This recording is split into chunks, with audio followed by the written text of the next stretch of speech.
regresamos a Panorama Político, discutimos sobre la pena de muerte. A mí me gustaría también lanzar una pregunta a ambos invitados.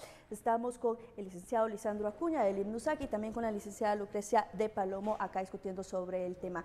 ¿Realmente la pena de muerte restituye la dignidad de las víctimas? ¿Realmente al matar a un asesino la víctima va a poder restituir su dignidad y va a poder terminar con este dolor que ha sufrido? No, yo creo que no. Yo lo que busco no es restituir ni mi dignidad, porque la tengo, nunca la he perdido, ni mi familia. Mi esposo nunca ha perdido su dignidad a pesar de que lo asesinaron. Yo lo que busco con esto es que más familias guatemaltecas no pasen por lo que nosotros hemos pasado. Como le repito, aquí en Guatemala, este tipo de personas se levanta todos los días a ver a quién asesina. Y todos los días hay de 15 a 20 familias sufriendo ese dolor. Eso es lo que restituye la pena de muerte. ¿Qué responde en el caso de los argumentos que se tienen de que la pena de muerte es igual que matar por venganza? No, yo no tengo venganza y tengo paz en mi corazón. Yo repito, lo que me mueve en este momento es las familias que hoy, mañana y todos los días en este país van a tener que sufrir la pena que nosotros sufrimos. No es venganza. Por mí, que no se lo apliquen a quienes mataron a mi marido. No me preocupan ellos. Ellos ya tendrán su juicio. Yo lo que quiero es que las familias guatemaltecas podamos vivir en paz y no pensando que a la vuelta de la esquina van a matar a cualquier familiar nuestro. A ver, a mí hay algo que me llama mucho la atención y es el hecho de que usted en un inicio decía de que en Guatemala no se tiene la certeza de que las penas se cumplan. Tal vez quisiera que usted me pudiera responder, si no se tiene esta certeza de que las penas se cumplan y si no se confía en nuestro sistema de justicia, ¿cómo darle al Estado, por ejemplo, la atribución de ejecutar o de aplicar la pena de muerte? Sí, yo creo que es un tema que va relacionado, hay que indicarlo, la cooptación que tiene el Estado por ciertas élites en el país. Eso es fundamental, eso no se puede negar. Pero obviamente, sí somos del criterio que una de las razones fundamentales del Estado es garantizar a sus ciudadanos la libertad de sus derechos. Cuando el mismo Estado vulnera esos derechos, está incumpliendo en su obligación. Prácticamente vemos una pena que tenemos, por ejemplo, al delito de asesinato, y quiero indicarlo también, dentro de mi familia hemos sido víctimas de la violencia, obviamente, y aún así pues nosotros mantenemos una postura. ¿Por qué? En este sentido, lo que nos preocupa es, de alguna u otra manera, la reacción que pueda darse por parte del crimen organizado de alguna u otra manera, como una medida represalia a este tipo de acciones, ¿verdad? Esto lo hemos visto a nivel mundial. La pena de muerte pues, no ha garantizado con certeza que de alguna u otra manera dé soluciones a la problemática que estamos viviendo en el país. Yo creo que debemos de acentuar más en aquellos problemas de fondos sociales, y está demostrado a nivel internacional que uno de los factores fundamentales que genera la violencia en los países es la discriminación y la desigualdad.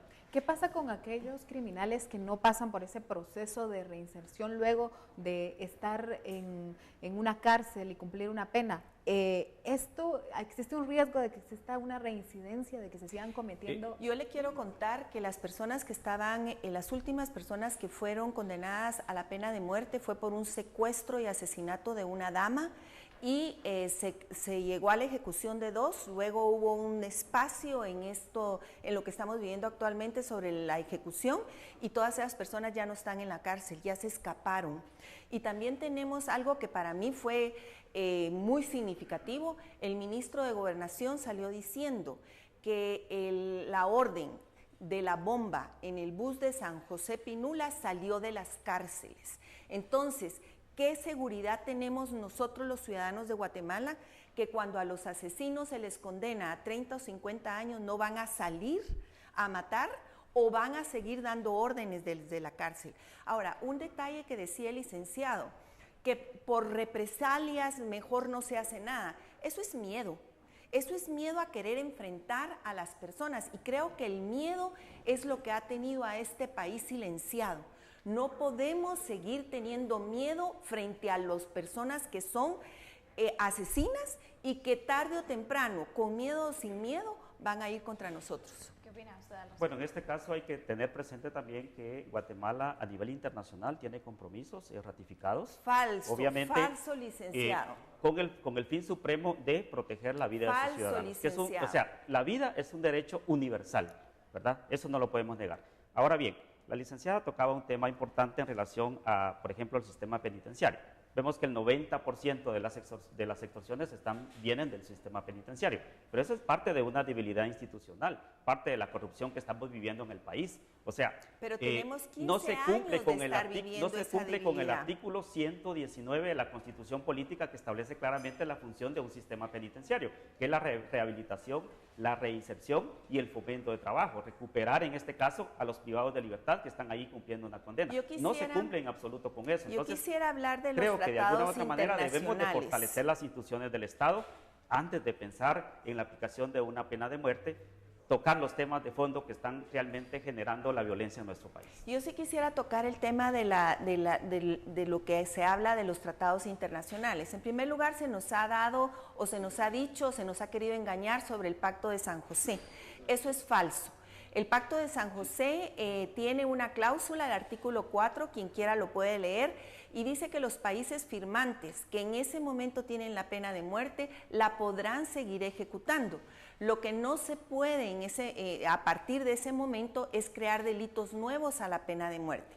Guatemala no está creando delitos nuevos, pero aún si así fuera, Trinidad y Tobago, que fue firmante de ese pacto, ellos se declararon contra el pacto y lo hicieron.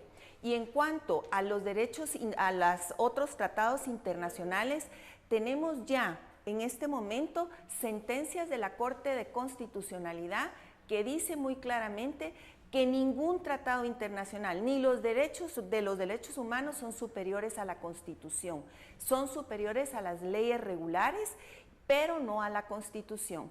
Y la Constitución lo manda. Hay pena de muerte en Guatemala. Por tanto, los guatemaltecos, si nosotros así lo estamos pidiendo, el 90% de los guatemaltecos, esta pena debe de revalidar y debe ser viable de nuevo para la justicia de Guatemala. A ver, darle a una persona, en este caso al presidente de la República, la potestad de decidir, él vive, él muere, a él sí lo perdono, a él sí le tengo piedad, al final eso es lo que nos ha detenido. ¿Es eso correcto hasta cierto punto? Mire, yo considero, estaba analizando la ley y existe una posible contradicción entre el artículo 2 y el 4, si no estoy mal. O sea, establece la obligación del indulto presidencial, pero luego establece que si en 30 días no se resuelve, obviamente se va a ejecutar a la persona. Entonces, se le está quitando la responsabilidad y eso está planificado para que el presidente se lave las manos y no asuma una responsabilidad. Empezando por ese tema. Yo considero que lo que decía la licenciada, o sea, podemos hacer referencia de otros países, pero tenemos que vivir nuestra realidad. Y déjeme decirle, licenciada, que el artículo 46 establece claramente en la Constitución que en materia de derechos humanos hay una preeminencia, que la misma Constitución faculta, ¿verdad? Cuando se habla de la protección de los derechos humanos de los ciudadanos de un país. Entonces, eso no debe olvidársenos, eso tenemos que tenerlo presente. Aquí es un tema bastante debatible, no es que estemos tomando una posición a favor, no es que estemos tomando una posición en contra.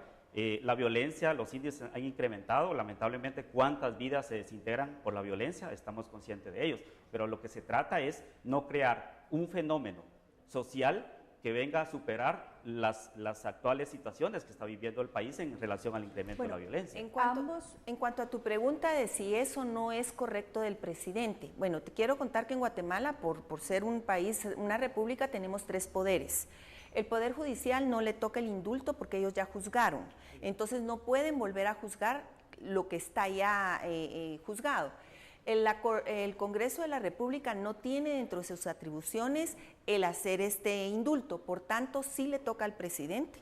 Y el presidente lo que tiene que hacer es decir, ¿le doy o no le doy el indulto? O simplemente, bueno, que se cumpla lo que la justicia dice. O sea, es un método, si tú quieres, medieval, pero así es la ley. y así es en todos los países. En Estados Unidos es el gobernador. Muchísimas gracias a ambos, licenciada Lucrecia Palomo de Hoy por Guatemala, licenciado Lisandro Acuña del NUSAC, muchísimas gracias por participar y sobre todo por dar a los guatemaltecos esos argumentos para discernir entre si es necesaria la pena de muerte o no. Así que nosotros les agradecemos su participación, los esperamos en la recta final de Panorama Político con el análisis de los periodistas. Muchas gracias.